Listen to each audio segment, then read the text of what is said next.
नमस्कार, बहुत स्वागत है आपका। आप देख रहे हैं किस्मत कनेक्शन और मैं हूं आपके साथ शैलेंद्र पांडे। शनि की साढ़े सात साल तक चलती है और इसमें ढाई साल के 3 चरण होते हैं। लेकिन पूरी साढ़े साती के परिणाम एक तरीके के नहीं होते हैं। साढ़े साती के 3 चरणों के परिणाम अलग अलग होते हैं और कैसे होते हैं हर चरण के परिणाम, आज इस विषय पर बात करेंगे। हम आज बात कर रहे हैं शनि की साढ़े साती के चरणों के बारे में। शनि की साढ़े साती क्या है, पहले ये समझते हैं। शनि एक राशि में लगभग 2.5 वर्ष तक रहते हैं। जब किसी राशि से 12वें स्थान में जाते हैं तो साढ़े साती शुरू हो जाती है और जब राशि के दूसरे भाव से निकलते हैं तो साढ़े साती समाप्त हो जाती है। यानी जब 12वें रहेंगे पहला 2.5 साल, जब उस राशि में रहेंगे दूसरा 2.5 साल और जब उस राशि से दूसरे स्थान में रहेंगे तीसरा 2.5 साल। लगातार एक राशि को 7.5 साल तक प्रभावित करते हैं तो इसको साढ़े साती कहा जाता है। यानी 12वें होने पर, उस राशि में होने पर और उस राशि के दूसरे भाव में होने पर ये 2.5 साल के 3 हिस्से साढ़े साती कहे जाते हैं। साढ़े साती का जो पहला चरण है, जब शनि किसी राशि से 12वें रहते हैं तो इसका प्रभाव क्या होता है। देखिए, साढ़े साती का पहला चरण सामान्यतः नकारात्मक नहीं होता है, उतनी प्रॉब्लम नहीं देता है। लेकिन साढ़े साती के पहले चरण में स्थान परिवर्तन की संभावना जरूर बनती है। इसमें धन का खर्च थोड़ा बढ़ जाता है। सर दर्द की शिकायत और आंखों की समस्या हो सकती है।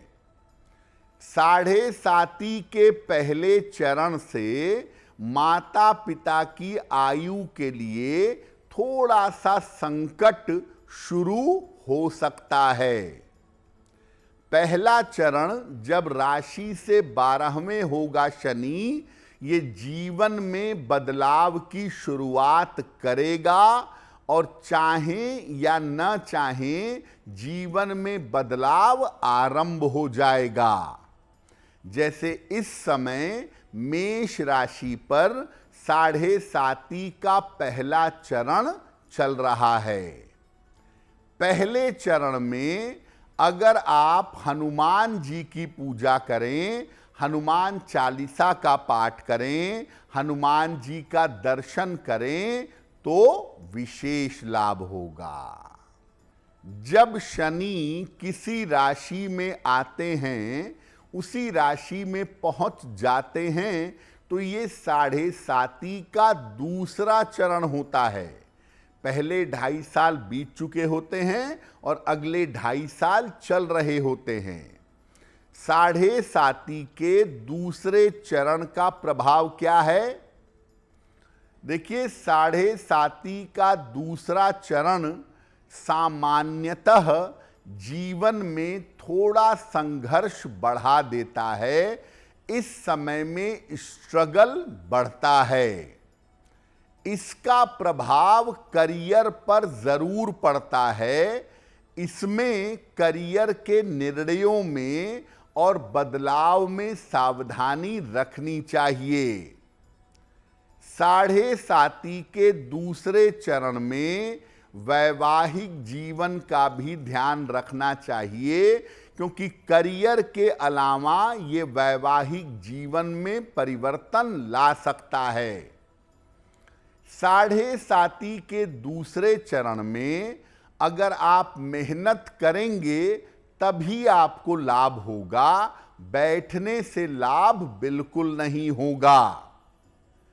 साढ़े साती के दूसरे चरण को अगर आप बेहतर रखना चाहते हैं तो दान करने से और सात्विकता रखने से इसमें लाभ होता है।